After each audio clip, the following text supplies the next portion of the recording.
तहरीर जिंदगी की हो फनकार की तरह, तहरीर जिंदगी की हो फनकार की तरह, पढ़कर न फेंक दे कोई अखबार की तरह, पढ़कर न फेंक दे कोई अखबार की तरह। तो ऐसी ही तहरीरों को लिखने वाले और अपनी कलम को सार्थक करने वाले बहुत सारे कलमकार आज मौजूद हैं महफिल स्वरांजलि में। तो महफिल स्वरांजलि में हम बहुत सारे नए कलमकारों को और वरिष्ठ जनों को आप सबसे मिलवाते रहे हैं। तो आज फिर से हमारे स्टूडियो में साथ में हैं एक हमारे भोपाल शहर के जो बहुत ही अच्छे शायर हैं और जिनकी लेखनी हर एक विषय को छूती है, ऐसे शायर मौजूद हैं डॉक्टर आजम जी। डॉक्टर आजम जी, आपको बहुत बहुत स्वागत है। गज़ल कोई सुनाओ तो, समारंगी बनाओ तो। आज हम आपको अपनी बेहतरीन गज़लों से नवाजने की कोशिश करेंगे। दोस्तों, ये थे डॉक्टर आजम जी। इनके साथ हमारे स्टूडियो में मौजूद है एक वरिष्ठ कलमकार, व्यंग्यकार, जो कि व्यंग्य भी लिखते हैं और देशभक्ति की भी बातें करते हैं, श्रृंगार भी लिखते हैं। ऐसे बहुमुखी प्रतिभा के धनी डॉक्टर अनिल शर्मा मयंक जी। नमस्कार। दर्द जब पलता है तो घुटन महसूस होती है, जिंदगी जब रूठती है तो उबन महसूस होती है। इस कदर जमाने ने मुझको दिए हैं जख्म कि फूलों की सेज पर भी चुभन महसूस होती है, कि फूलों की सेज पर भी चुभन महसूस होती है। दोस्तों, हमारे स्टूडियो में एक और बेहतरीन उर्दू की शायरा मौजूद हैं डॉक्टर ओरीना अदा साहिबा जी। ओरीना अदा साहिबा जी हर लहजे में अपनी गज़ल कहती हैं। नमस्कार, मैं डॉक्टर ओरीना अदा भोपाल से। ममता की छाँव को कभी ढलते नहीं देखा, ममता की छाँव को कभी ढलते नहीं देखा, मौसम की तरह रंग बदलते नहीं देखा, मौसम की तरह रंग बदलते नहीं देखा। आज हमारे साथ मौजूद हैं डॉक्टर अनिल शर्मा मयंक जी। मयंक जी बहुत ही ऐसे तीखे व्यंग भी कहते हैं, देशभक्ति की भी बात करते हैं। तो उनको बुलाने के लिए मैं काका हाथरसी जी की दो पंक्तियां पढ़ती हूँ कि काणे को काणा कहो काणा जाए रूठ, काणे को काणा कहो काणा जाए रूठ, और धीरे धीरे पूछ लो कैसे गई है फूट। तो आइए हास्य व्यंग की दुनिया में चलते हैं, हमारे दर्शकों को गुदगुदाएं और हंसाएं। चलिए, मैं आपको दो चार मुक्तक देता हूँ और इसके बाद फिर अगली रचना पे। बिल्कुल बिल्कुल, नहीं सब स्वागत है। कि सुरक्षा पर बहस की जरूरत क्या है, सुरक्षा पर बहस की जरूरत क्या है, आतंकी पर रहम की जरूरत क्या है, और आपने घर में कबाड़ सजा रखा है, गद्दारों की देश में जरूरत क्या है, गद्दारों की देश में जरूरत क्या है। क्या बात है, वाह। चलिए तक और देखिए कि सत्ता में अंधों की कमी नहीं है, सत्ता में अंधों की कमी नहीं है, देश में जय चंदों की कमी नहीं है, और वतन तो इसलिए सुरक्षित है दोस्तों कि भारत माता के बंदों की कमी नहीं है, कि भारत माता के बंदों की कमी नहीं है। बात वाह। चलिए, मैं आपको हास्य व्यंग की तरफ ले चलता हूँ और एक रचना आपके सामने प्रस्तुत करता हूँ। आजकल आप देखते हैं कि हर घर में पति पत्नी में नोकझोंक होती है, कभी कभी नोकझोंक लड़ाई तक पहुंच जाती है। वो ऐसा ही एक दृश्य मैं आपके सामने उपस्थित करता हूँ कि पति पत्नी में रोज ही होती थी लड़ाई, पति पत्नी में रोज ही होती थी लड़ाई, प्रेम से रहने के लिए दोनों ने मिलकर युक्ति लगाई, शहर में एक ज्योतिष थे खास, दोनों मिलकर पहुंचे उनके पास, शहर में एक ज्योतिष थे खास, दोनों मिलकर पहुंचे उनके पास, दोनों ने मिलकर जब अपनी समस्या बताई तो ज्योतिष ने अति उत्तम सलाह दी भाई, तो ज्योतिष ने अति उत्तम सलाह दी भाई कि आप दोनों 1.25 माह तक अपना मुंह न खोलें, आप दोनों 1.25 माह तक अपना मुंह न खोलें, अर्थात एक दूसरे से बिल्कुल न बोलें, अर्थात एक दूसरे से बिल्कुल न बोलें। संकट मोचन हनुमान जी आपके सब कष्ट हरेंगे, संकट मोचन हनुमान जी आपके सब कष्ट हरेंगे, और आज से 1.25 माह के बाद ही आप लोग आपस में बात करेंगे। क्या बात है। और आज से 1.25 माह के बाद ही आप लोग आपस में बात करेंगे। 1.25 माह के बाद पति पत्नी ने दिल के राज खोले, 1.25 माह के बाद पति पत्नी ने दिल के राज खोले। अब सवाल ये आया कि पहले कौन बोले, अब सवाल ये आया कि पहले कौन बोले, पत्नी बोली वो क्यों नहीं बोले, पति बोले वो क्यों नहीं बोली, बिल्कुल बिल्कुल। पत्नी बोली वो क्यों नहीं बोले, पति बोले वो क्यों नहीं बोली। अब इस बात को लेकर 2 साल हो गए, आज तक नहीं बोले। अच्छा है, बहुत अच्छा, वाह, वाह, क्या व्यंग्य है भाई, बहुत वाह, अच्छा। वाह, वाह। बहुत खूब। ये जरूर मयंक जी अपने अनुभव परोस रहे थे अपनी जिंदगी के, जो उन्होंने खुद भोगे होंगे। मुझे तो ऐसा ही लगा सुन के। तो चलिए दोस्तों, जैसे वो व्यंग्य कहते हैं उसी तरह राष्ट्र चिंतन की भी बात करते हैं। तो मैं चाहूँगी कि मयंक जी कुछ राष्ट्र चिंतन की भी बात करें, और मैं दुष्यंत जी की पंक्तियाँ उनके लिए पढ़ती हूँ कि हो गई है पीर पर्वत सी पिघलनी चाहिए, क्या बात। हो गई है पीर पर्वत सी पिघलनी चाहिए, इस हिमालय से कोई गंगा निकलनी चाहिए, क्या बात। और तेरे दिल में ना सही तो मेरे सीने में सही, हो कहीं भी आग लेकिन आग जलनी चाहिए, हो कहीं भी आग लेकिन आग जलनी चाहिए। स्वागत अच्छा। है आदरणीय। लता जी आपने बहुत अच्छी पंक्तियां सुनाई, और मैं निश्चित रूप से ऐसी ही बात करूंगा, जी। कुछ ऐसा ही आपके सामने प्रस्तुत करूंगा। उससे पहले मैं एक छोटा सा आपको हास्य व्यंग आपके सामने प्रस्तुत कर रहा हूँ। स्वागत है। आपने एक मुहावरा सुना होगा कि अब आया हूँ पहाड़ के नीचे। जी इस मुहावरे को लेकर लिखा है जी। कि एक दुबले पतले मास्टर जी, एक दुबले पतले लंबे मास्टर जी अपनी मोटी तगड़ी पत्नी से बोले कि भगवान एक बात बताओ, अब आया हूँ पहाड़ के नीचे, इसका वाक्यों में प्रयोग करके दिखलाओ।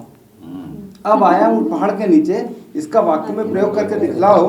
तो उनकी पत्नी गर्व से बोली कि जिस दिन अपने ब्याह की बात चल रही थी, जिस दिन अपने ब्याह की बात चल रही थी और तुम हट रहे थे पीछे, फिर भी जैसे तैसे अपने ब्याह की बात पक्की हो गई, तब मैं बोली अब आया हूँ पहाड़ के नीचे। वाह, अच्छा प्रयोग है भाई।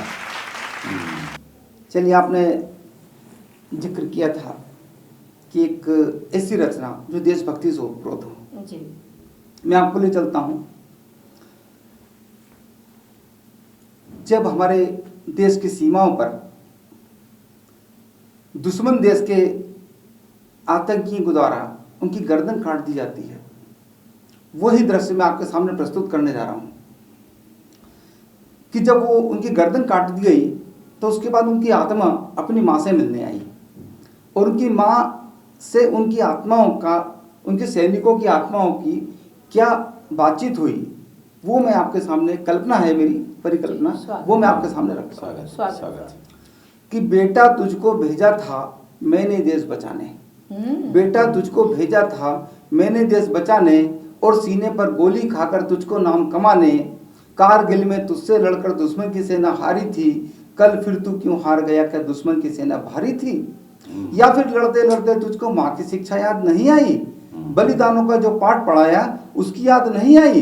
इतना सुनकर बोला बेटा माँ मैं तेरा आभारी हूँ, और सीने पर जो गोली मारे तो मैं 10-10 पर भारी हूँ, और मेरे साहस के आगे माँ थे वो बिल्कुल मरे हुए, और छुपकर वार किया दुश्मन ने, कायर थे वो डरे हुए, और धोखेबाजी और छलावा भरा उनके आचरणों में, और काटा शीश गिरा था वो भारत माँ के चरणों में। क्या कहने, काटा शीश गिरा था वो भारत माँ के चरणों में, और तेरा लाल सीना ताने भारत माँ पे कुर्बान हुआ, और मत रो माँ तू देश की खातिर लाल तेरा बलिदान हुआ, मत रो माँ तू देश की खातिर लाल तेरा बलिदान। बहुत डॉक्टर अनिल शर्मा मयंक जी, जो कि उन्होंने पहले दर्शकों को गुदगुदाया, हंसाया, उसके बाद में राष्ट्र चिंतन की भी बात की।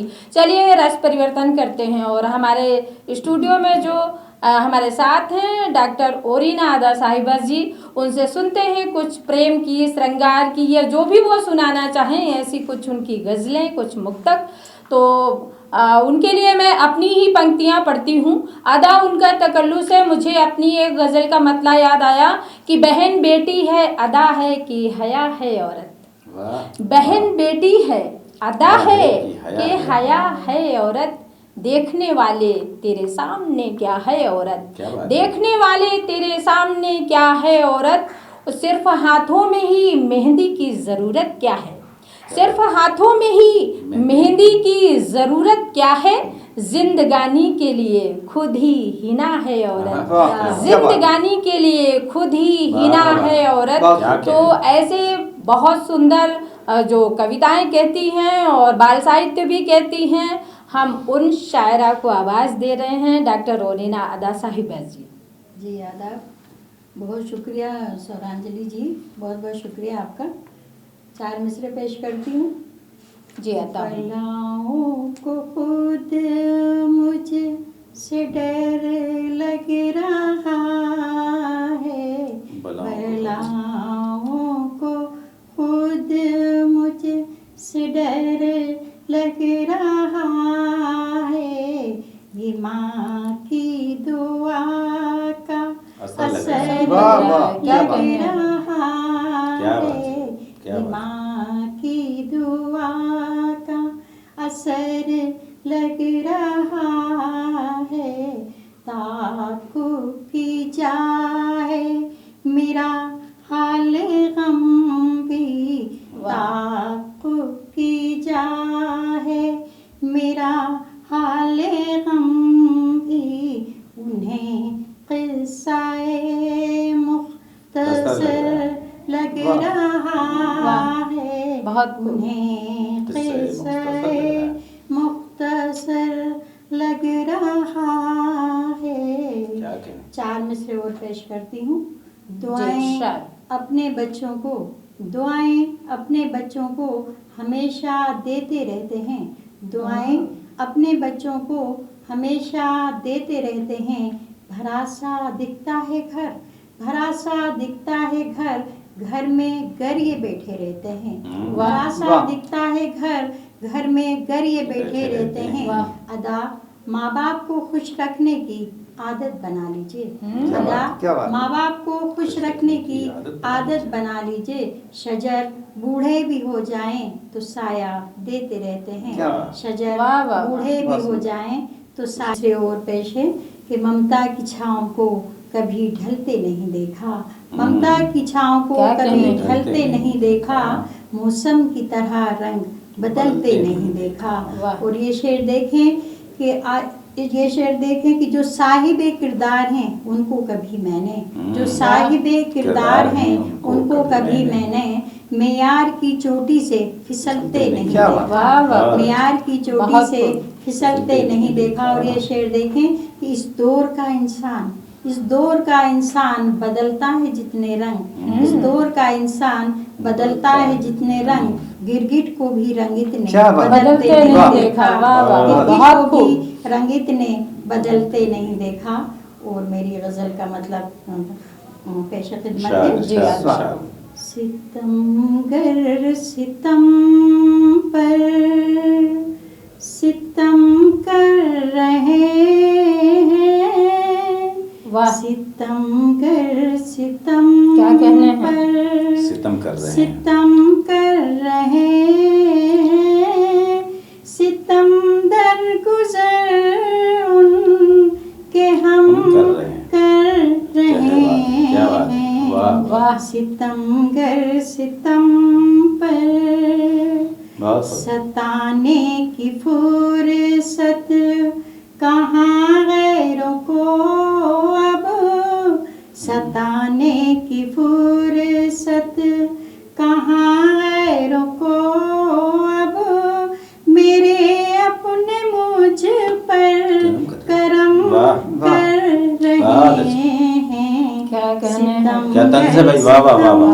पर बहुत शुक्रिया। सितम कर रहे हैं। गुनाहे मोहब्बत हुई मुझको तब से, गुनाहे मोहब्बत वाह। हुई मुझको तब से, गिला मुझसे ले हरम कर रहे हैं। कर वाह। रहे हैं, क्या कहने हैं। कर सितम पर बहुत खूब और इन्हें जी। सितम कर रहे हैं, सितम दर गुजर उनके वाह, हम कर रहे हैं। कर बहुत रहे अच्छी, बहुत अच्छी। हैं।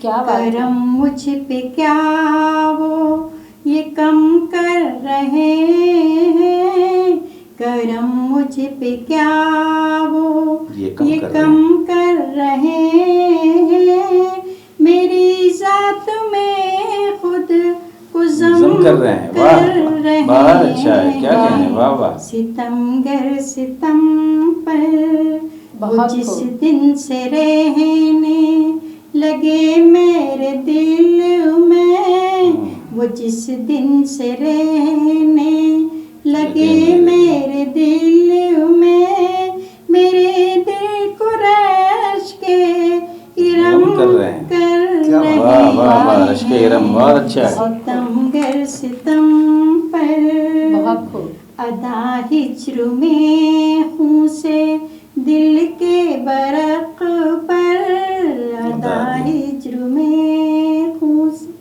दिल के बरक पर, हम अपना ही किस्सा रकम क्या कर बात। रहे बहुत अच्छा। हैं वाह। सितम गर सितम पर। और एक गजल और हाजिर करती हूँ।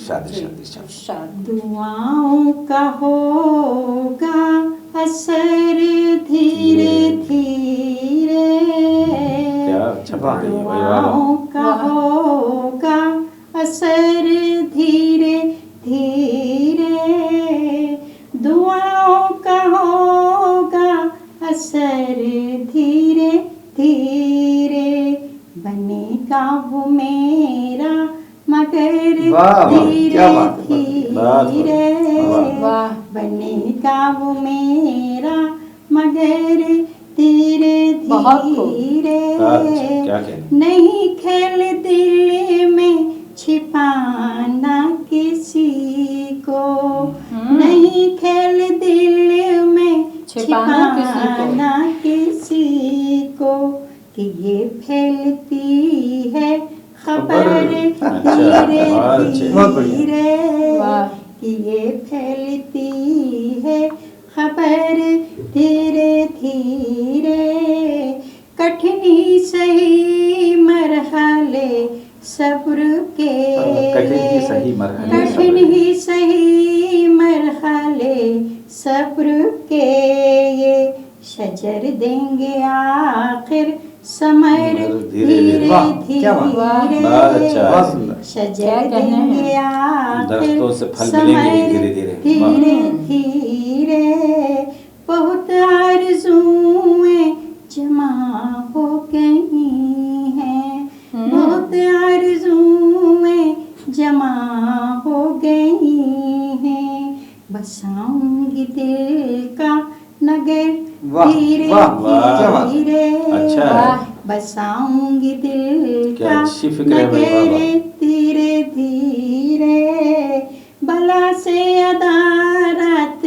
काली है मेरी, बला से अदारत काली है मेरी, मगर होगी एक दिन सहर क्या बात, धीरे बहुत बढ़िया। क्या धीरे, कहने हैं। बहुत बढ़िया। बहुत मगर बहुत होगी सुंदर। एक दिन सहर धीरे धीरे, दुआओं का होगा असर धीरे धीरे। बहुत अच्छी बात, वाह। बहुत खूब। तो ये थी डॉक्टर ओरिना आदा साहिबा जी, और आप देख रहे थे भले वो धीरे धीरे का प्रयोग वो अपनी रदीफ में कर रही थी, लेकिन उनकी कविताओं का और गज़लों का असर बहुत जल्दी जल्दी होता है सब पर, और बहुत ही खूबसूरत आवाज़ में उन्होंने यहाँ पर अपने कलाम सुनाए। चलिए उनके बाद में हम चलते हैं, एक हमारे जो साथ में मौजूद हैं एक बेहतरीन शायर डॉक्टर आज़म जी से मेरा वास्ता है, और मैं उनसे कहना चाहती हूँ कि अपने खूबसूरत कलाम और जो भी अपने अनुभव हैं वो अपनी गज़ल में, अपने अशारों में हम सब तक पहुँचाएं। और शकील आज़मी जी की कहीं मुझे पंक्तियाँ उनके लिए याद आती हैं कि किसी मंदिरों में दिया नहीं, किसी मंदिरों में दिया नहीं, कोई मस्जिदों में दुआ नहीं, मेरे शहर में है आदमी, मेरे शहर में है खुदा बहुत, मेरे शहर में है खुदा बहुत, मगर आदमी का पता नहीं, मगर आदमी का पता नहीं। तो ऐसे अच्छे अशार कहने वाले डॉक्टर आज़म जी आए और वो अपने कलाम से हम सबको नवाजें। बहुत बहुत शुक्रिया लता जी, आप बहुत ही खूबसूरत अंदाज से निज़ामत कर रही हैं, संचालन कर रही हैं।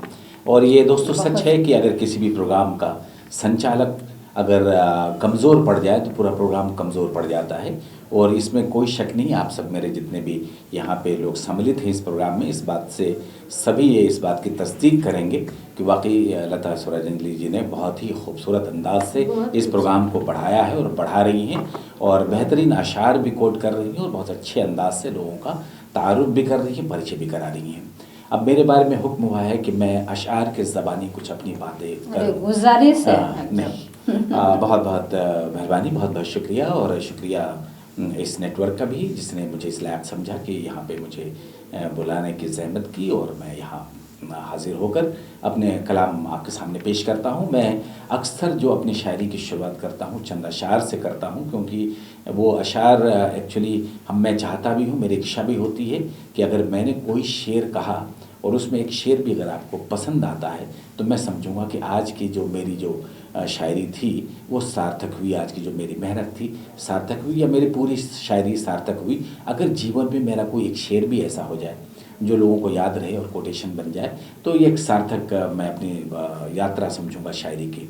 तो आइए मैं सुनाता हूँ वो शेर कुछ कि यूँ लिखने को हमने भी लिखा बहुत है, यूँ लिखने को हमने भी लिखा बहुत है, पसंद आए एक शेर इतना बहुत है। क्या बात है कि अगर आपने एक शेर भी पसंद कर लिया तो मैं सार्थक समझूंगा अपनी यात्रा को कि यो लिखने को हमने भी लिखा बहुत है, पसंद आए एक शेर इतना बहुत है, और नहीं जहर की थैली इंसान के मुंह में, कि नहीं जहर की थैली इंसान के मुंह में, ज़बान से मगर वो उगलता बहुत है। क्या बात है। ये ज़बान से मगर वो उगलता बहुत है, नहीं जहर की थैली इंसान के मुंह में, ज़बान से मगर वो उगलता बहुत है। और अजब हाल में तमाम आजकल के देखिएगा मुशायरे हों या कभी सम्मेलन हो, उनका माहौल कैसा हो गया है, एक तमाशा सा हो गया है और गंभीर साहित्य सुनने को नहीं मिलता। उसी पस मंज़र पर मेरा शेर सुनिएगा कि नहीं जहर की थैली इंसान के मुंह में, ज़बान से मगर वो उगलता बहुत है, और अजब हाल में महफिलें हैं अदब की, कि अजब हाल में महफिलें हैं अदब की, हुनर कम सुखन कम, हुनर कम सुखन कम, तमाशा बहुत है। और आपने एक चीज़ और भी देखी होगी, मैं अपने व्यक्तित्व या किसी की भी शख्सियत में धर्म को एक उसका एक निजी मामला समझता हूँ, और उसके लिए पूरा का पूरा जो मामला होता है वो उसका और भगवान का, उसका और खुदा का होता है। परंतु रास्ते में आपको बहुत सारे लोग मिलेंगे कटाक्ष करते हुए कि धार्मिक प्रवृत्तियों का नहीं होने पर कटाक्ष करते हैं जी। और धर्म का और सारी चीज़ों का या मजहब के इबादतों का दिखावा बहुत करते हैं, बिल्कुल है ना, क्योंकि ये तो ऊपर वाले नियत जानता है, आपके दिखावे से नहीं होता कि आप कितने ज़बरदस्त नमाजें पढ़ रहे हैं, कितने घंटे नमाजें पढ़ रहे हैं, वो तो ऊपर वाला नियत देखता है कि तुम दिखाओ, तो आत्मिक जुड़ाव। तो उसी पस मंज़र पर शेर देखिए कि तमाशा बहुत है, हो मंदिर की मस्जिद की हो वो कलीसा, वो मंदिर की मस्जिद की हो वो कलीसा, इबादत में भी अब दिखावा बहुत है, कि इबादत में भी अब दिखावा बहुत है, इबादत में भी अब दिखावा बहुत है। बहुत बहुत शुक्रिया। और जो मुक्तक आप कहते हैं, जो हम अपने यहाँ किताब बोलते हैं, एक पस मंज़र आपको सामने रख रहा हूँ, एक दृश्य आपके सामने कि आपने देखा होगा किसी ज़माने में झोपड़ियाँ और छोटे छोटे मकान होते थे हर शहर में, देखते अट्टालिकाएँ बन गई। तो जिनके पास पैसे थे उन्होंने अट्टालिकाएँ गगनचुंबी बना ली हैं अट्टालिकाएँ, लेकिन जो लोग गरीब हैं वो बेचारे अभी भी उनके किसी बुनियाद की जड़ में अपने छोटे से घर में बहुत सारी दुविधाओं के साथ रह रहे हैं। और इन बड़ी बड़ी बिल्डिंगों ने क्या सत्यानाश किया है उन घरों का, उसका एक पस मंज़र कि कुछ ऊंचे मकानों ने जो घेरा नहीं होता, कुछ ऊंचे मकानों ने जो घेरा नहीं होता, दिन रात मेरे घर में अंधेरा नहीं होता। कि कुछ ऊंचे इमारत ने जो घेरा नहीं होता, कुछ ऊंचे मकानों ने जो घेरा नहीं होता, दिन रात मेरे घर में अंधेरा नहीं होता, सूरज की भी किरणें नहीं आती मेरे घर में, कि सूरज की भी किरणें नहीं आती है। मेरे घर में, बस रात ही रहती है, सवेरा नहीं। वाह। वाह कि बस रात वाह। ही रहती है, क्या कहने सवेरा हैं। नहीं होता। सबने सूरज की रोशनी छीन ली कि कुछ ऊंचे मकानों ने जो घेरा नहीं होता, दिन रात मेरे घर में अंधेरा नहीं होता, क्या कहने सूरज हैं। की शुआएं भी नहीं आती मेरे घर में, बस रात ही रहती है, सवेरा नहीं होता। चंद अशार और मैं उर्दू के, उसके बाद आपकी जो एक फरमाइश थी हिंदी के गज़लों वाली, मैं हिंदी ख़वाफ़ी के गज़लें पढ़ूंगा। चंद अशार और देख लें उर्दू के कि सब्र व ईसार की ज़रूरत है। ईसार मतलब कुर्बानियों की, कि सब्र व ईसार की ज़रूरत है, हुस्न किरदार की ज़रूरत है, यानी अच्छे व्यवहार की, मतलब राय मतलब कि सब्र व ईसार की ज़रूरत है, बहुत हुस्न किरदार की ज़रूरत है। सर्द पड़ जाएगा अदू का जोश, अदू दुश्मन को बोलते हैं, कि सर्द पड़ जाएगा अदू का जोश, नर्म गुफ्तार की ज़रूरत है, कि नर्म गुफ्तार की ज़रूरत है। और सारी खबरें छपी हैं चेहरों पर, कि सारी खबरें छपी हैं चेहरों पर, किसको अखबार की ज़रूरत है। क्या कहने क्या हैं। सारी क्या खबरें कहने हैं, सारी क्या खबरें कहने हैं। सारी डॉक्टर खबरें साहब छपी क्या हैं। क्या कह दिया, बहुत सारी खूब। खबरें छपी हैं चेहरों चेहरों पर, पर। किसको अखबार की ज़रूरत है। और भाई डॉक्टर साहब से। के आसार भी ऐसा कुछ कह रहे हैं। मैं जब उनके शेर सुन रही हूँ तो मुझे किसी का शेर याद आया कि मैं उलटता नहीं बेजान किताबों के वरक, मैं उलटता नहीं बेजान किताबों के वरक, मैं वो पढ़ता हूँ जो चेहरे पे लिखा होता क्या है, बात है। वाह। मैं वो पढ़ता हूँ बहुत जो खूब, चेहरे बहुत पे खूब। लिखा होता है। और वाकई में उनकी ऐसी लिखावट को मैं सलाम करती हूँ जी। सारी डॉक्टर साहब। सारी खबरें छपी हैं चेहरों पर, किसको अखबार की ज़रूरत है। और हर घर की एक कहानी कि भाई से भाई कह रहा है अब, कि भाई से भाई कह कह रहा रहा है। है अब, घर में दीवार की ज़रूरत है। वाह वाह क्या वाह। बात कि भाई से भाई कह रहा है अब, बहुत घर में दीवार दीवार की की ज़रूरत ज़रूरत है। और मैं ये मान के चलता हूँ कि आप कोई भी आभूषण पहन लें, किसी भी तरह का वस्त्र धारण कर लें, परंतु सबसे बड़ी चीज़ जो आपकी होती है आपका आचरण, आपका किरदार होता है। बिल्कुल। आप कितनी ही आडंबर में हो जाएं, परंतु आपका किरदार अच्छा नहीं तो आडंबर या कोई बुर्का, कोई नकाब, कोई घूंघट किसी काम का नहीं। तो उसी पस मंज़र में आप ये शेर देखिए कि भाई से भाई कह रहा है अब, घर में दीवार की ज़रूरत है, पर्दा घूंघट नकाब अपनी जगह, वाह। कि पर्दा घूंघट नकाब अपनी जगह, फिर भी किरदार की ज़रूरत है। क्या क्या कहने बात हैं। है। कि पर्दा घूंघट नकाब बहुत अपनी खूब, जगह, बहुत खूब। फिर भी किरदार किरदार की की ज़रूरत ज़रूरत है, बहुत फिर भी किरदार की ज़रूरत है। और मेरा ख्याल अब वक्त आ गया है कि मैं हिंदी की जो गज़लें हैं, जो हिंदी शब्दावलियों पर मैंने कहा है, और ऐसा कहा जाता है कि हिंदी शब्द जो है अक्सर शायरी में खपाना ज़रा मुश्किल होता है, लेकिन आप देखिए, आप महसूस करेंगे कि किसी भी शब्द को मैंने गलत तरीके से या कहीं भी कोई ऐसी रुकावट या उसकी रवानी में कोई फ़र्क नहीं पड़ रहा। जिस तरह से गज़ल की रवानी होती है, आप हिंदी शब्दावलियों के साथ भी ऐसी रवानी को स्वागत। आप पा सकते हैं। मतलब पेश है बैंक साहब, स्वागत। देखिएगा कि साहब, आईना अंतःकरण होता रहा, कि आईना अंतःकरण होता रहा, शुद्ध अपना आचरण होता रहा। क्या वाह। कहने हैं। कि आईना अंतःकरण होता होता रहा, रहा, शुद्ध अपना आचरण आचरण होता होता रहा। रहा, वाह। जो मिला उसका वरण होता रहा, वाह।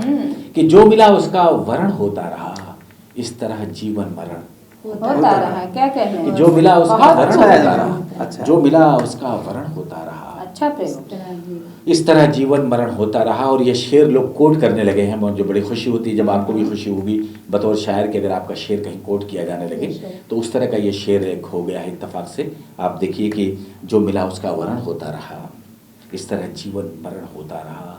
एक अफसर था बड़ा ईमानदार, ये एक अफसर था बड़ा ईमानदार, उसका स्थानांतरण होता वाह, रहा। क्या बात है। एक अफसर था बहुत बड़ा बढ़िया। ईमानदार, उसका स्थानांतरण होता रहा। वाह। और जिंदगी चलती रही जैसे मशीन, कि जिंदगी चलती रही जैसे मशीन, आदमी भी उपकरण होता रहा। क्या कहने हैं। जिंदगी क्या चलती तंज है। रही जैसे मशीन, आदमी भी उपकरण होता रहा। और जीते जी, ये बड़ी हमारी एक है कि हमारा समाज जो है मुर्दा पसंद है, जो जी। जिंदा हैं फनकार, बिल्कुल। उनकी कोई नहीं पूछता, और मरने के बाद दुनिया भर की महफिलें सजाते हैं लोग। उसके रहते हुए अगर कुछ करते तो शायद उसकी ज़िंदगी बेहतर होती। उसी पस मंज़र में देखिए कि जीते जी फनकार था गुमनाम सा, कि जीते जी फनकार था गुमनाम सा, मर गया तो स्मरण होता क्या बात कि है। मर गया तो बहुत खूब, स्मरण बहुत होता खूब। रहा। और ये देखिए कि जब किया मैंने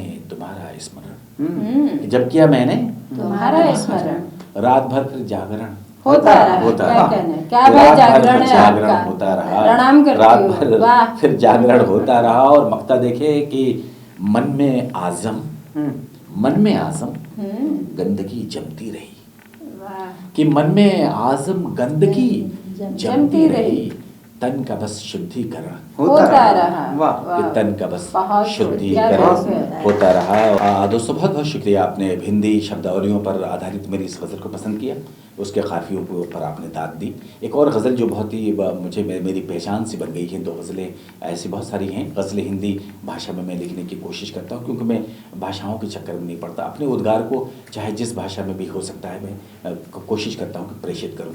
तो आप ये गज़ल भी देखें, इसके काफ़िए भी देखें, आपको लुत्फ़ जी, आएगा स्वागत कि है। मन को पढ़ ले मित्र ऐसा दक्ष होना चाहिए, वाह। कि मन को पढ़ ले मित्र ऐसा दक्ष होना चाहिए, भावना के मूल्य पर समकक्ष होना चाहिए। वाह। कि मन को पढ़ ले मित्र ऐसा दक्ष होना चाहिए, बहुत खूबसूरत काफिया। भावना के हिंदी मूल्य पर काफिया। समकक्ष होना चाहिए। और ये हर शायर की ख्वाहिश होती है, हर कवि की ख्वाहिश होती है, हर लेखक की ख्वाहिश होती है। क्या होती है? जिसमें बिखरूं, जिसमें सिमटूं, जिसमें मैं ही मैं रहूं, वाह। कि जिसमें बिखरूं, जिसमें सिमटूं, जिसमें मैं ही मैं रहूं, घर में मेरा एक ऐसा कक्ष होना चाहिए। वाह क्या बात। जहाँ मेरी तमाम किताबें फैली हों, बिखरी हों, कहना किताबें है। कलम भी हो, लेकिन बहुत कोई सुंदर। किसी की मुदाखलत ना हो, किसी का अवरोध ना हो। तो जिसमें बिखरूं, जिसमें सिमटूं, जिसमें मैं ही मैं रहूं, घर में मेरा एक ऐसा कक्ष होना चाहिए। और पीठ पीछे बात करना कायरों का काम है, कि पीठ पीछे बात करना कायरों का काम है। टिप्पणी जो भी करे प्रत्यक्ष होना चाहिए, कि टिप्पणी जो भी करे प्रत्यक्ष होना चाहिए। और धार्मिक संकीर्णता के गर्त में सब हो मगर, कि धार्मिक संकीर्णता के गर्त में सब हो मगर, लेखकों को सर्वदा निष्पक्ष होना चाहिए। शायरों को सर्वदा निष्पक्ष होना चाहिए, कि धार्मिक संकीर्णता के गर्त में हो सब मगर, लेखकों को सर्वदा निष्पक्ष होना चाहिए। और पीठ दिखलाओ न तुम शत्रु हो चाहे सामने, कि पीठ दिखलाओ न तुम हो शत्रु चाहे सामने, जंग में घायल तुम्हारा वक्ष होना चाहिए। वक्ष होना चाहिए। और मक्ता इसका देखे कि पूछ ऐसे प्रश्न आजम दे सके जिनका जवाब, वाह। कि पूछ ऐसे प्रश्न आजम दे सके जिनका जवाब, तुझको है जीवन हरदम यक्ष होना चाहिए। क्या बात है। क्या बात बहुत है, सुंदर। क्या कि बात। तुझको है जीवन अच्छा प्रयोग है। हरदम यक्ष होना चाहिए, जिसमें बिखरूं, जिसमें सिमटूं, जिसमें मैं ही मैं रहूं, घर में मेरा एक ऐसा कक्ष होना चाहिए। बहुत बहुत क्या बहुत कहना बहुत है। बहुत बहुत खूब, बहुत खूब। बहुत शुक्रिया। दोस्तों, जो इस मुशायरे को बेहतरीन संचालन के साथ अभी तक रवां दवां किए हुए हैं, जो इस तरह से गतिमान किए हुए थी, यदि उनको हम ना सुने तो एक तरह से हमारे लिए बहुत ही अफसोस की बात होगी, क्योंकि वो ना सिर्फ बेहतरीन संचालिका हैं, न सिर्फ ये कि बेहतरीन कवयित्री हैं, ये बेहतरीन शायरा भी हैं। आप इनको हर तरह के मंचों पर अपना सिक्का जमाते हुए देखेंगे। और इसके लिए जो एक हुनर चाहिए, जो एक फ़न चाहिए, जो शायरी के लिए लगन चाहिए, जो शिद्दत चाहिए, वो अगर है तो लता स्वरांजलि साहिबा में है। बहुत दिनों से मैं इनको जानता हूँ और इनको सुनता हूँ और इनको इनकी चीज़ें सुनता हूँ और अशश करता हूँ। ऐसे एक कहना चाहिए कि सर्वांग एक तरह से कहना चाहिए कि कवित्री हैं, एक शायरा हैं। हम उनसे गुजारिश करेंगे 2 शेरों के साथ कि लहू आँखों से बरसाने लगी हैं, लहू आँखों से बरसाने लगी हैं, मोहब्बत रंग दिखलाने लगी है, मोहब्बत रंग दिखलाने लगी है। तेरी यादों से कुछ फुर्सत मिली थी, मगर फिर तेरी याद आने लगी है। लता स्वरांजलि को आपके साथ प्रस्तुत कर रहा हूँ अपने बेहतरीन गीतों के लिए, बेहतरीन गज़लों के लिए। आइए हम आवाज़ देते हैं लता स्वरांजलि। 4 मिसरों से बात शुरू करती हूँ कि फरिश्ते हर घड़ी उनका ख्याल करते हैं। फरिश्ते हर घड़ी उनका ख्याल करते, वाह वाह वाह वाह। फरिश्ते हर घड़ी उनका ख्याल करते हैं जो अपनी माँ की बड़ी देखभाल करते हैं। और हमें फिजूल अदाकारियाँ नहीं आती। अदा साहिबा सुनेगा, हमें फिजूल अदाकारियाँ नहीं आती। हम अपने फन के सहारे कमाल करते हैं। हम अपने फन के सहारे कमाल करते हैं। दोस्तों, मैंने यही कहा था कि अपने फन से कमाल करती हैं। बहुत बहुत शुक्रिया। और आज की ये खूबसूरत महफिल है। जैसे कि डॉक्टर साहब ने हिंदी काफ़ी प्रयोग किए और बहुत ही सुंदर प्रयोग उनकी रचनाओं में हुआ। मैं भी एक गज़ल के चंद आसार पेश करती हूँ जिसमें डॉक्टर साहब हिंदी काफ़ी प्रयोग करने की कोशिश की और मैं पढ़ती हूँ। वो प्रयास किया है एक छोटा सा। प्रीति जब अनंत हो गई, क्या बात है, प्रीति जब अनंत, प्रीति जब अनंत हो गई, श्वास श्वास संत हो गई। क्या बात है, शब्द शब्द ब्रह्म हो गए, शब्द शब्द ब्रह्म हो गए, जिंदगी बसंत हो गई, जिंदगी बसंत हो गई। रोम रोम कृष्णमय हुआ, मेरे मन का शेर। रोम रोम कृष्णमय हुआ, मैं भी गीता ग्रंथ हो गई, मैं भी गीता ग्रंथ हो गई। और शेर देखें कि अब जुबां से पाठ क्या करूं, अब जुबां से पाठ क्या करूं, आत्मा पठंत हो गई, आत्मा पठंत हो गई। बहुत शुक्रिया, बहुत बहुत शुक्रिया। और ये शेर मुलाहिजा हो कि जल के नफरतों की आग में, जल के नफरतों की आग में, राह प्रेम पंथ हो गई, राह प्रेम पंथ हो गई। अंतिम मक्ते का शेर। और क्या लिखे स्वरांजलि, और क्या लिखे स्वरांजलि, लेखनी दिगंत हो गई, लेखनी दिगंत हो गई। प्रीति जब अनंत हो गई। बहुत बहुत शुक्रिया। और एक गजल के चंद असारों से अपनी वाणी को विराम देती हूँ। आप सबकी दुआएं मिले, सुनेगा। कहीं मेरे मन को इसके शेर अच्छे लगे डॉक्टर साहब आपको? बिल्कुल, पेशे खिदमत है गजल का मतला।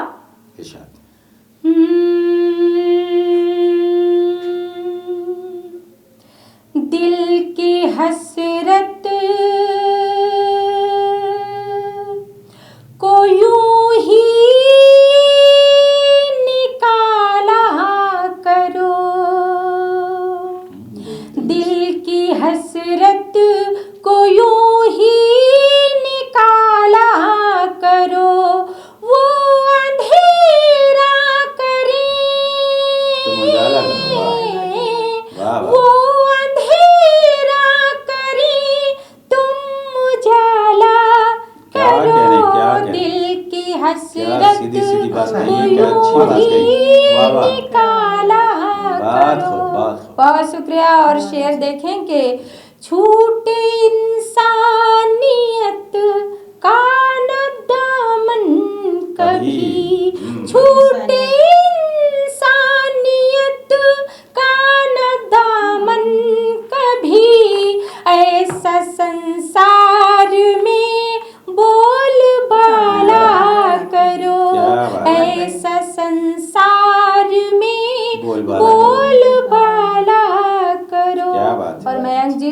देखें कि स्वागत जिंदगी में बहुत काम आएंगे ये, क्या कह रहे हैं भाई? जिंदगी में बहुत काम आएंगे ये, हर कदम के तजुर्बे संभाला करो, हर कदम के तजुर्बे संभाला करो। और मेरे मन का शेर डॉक्टर साहिबा जी की, हो फरिश्ता ही इंसान के भेष में, हो फरिश्ता ही इंसान के भेष में, तुम गरीबों को घर से न टाला करो, तुम गरीबों को घर से न टाला करो।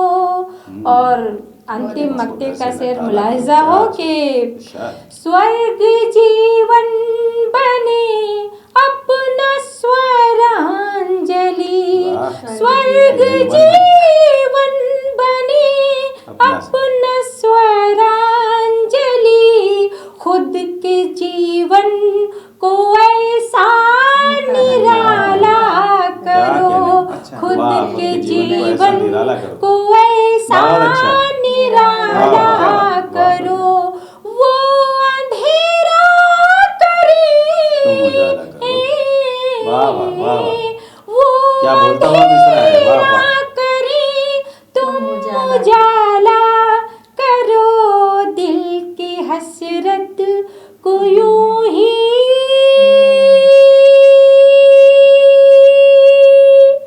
निकाला करो। बहुत अच्छा, वाह वाह वाह।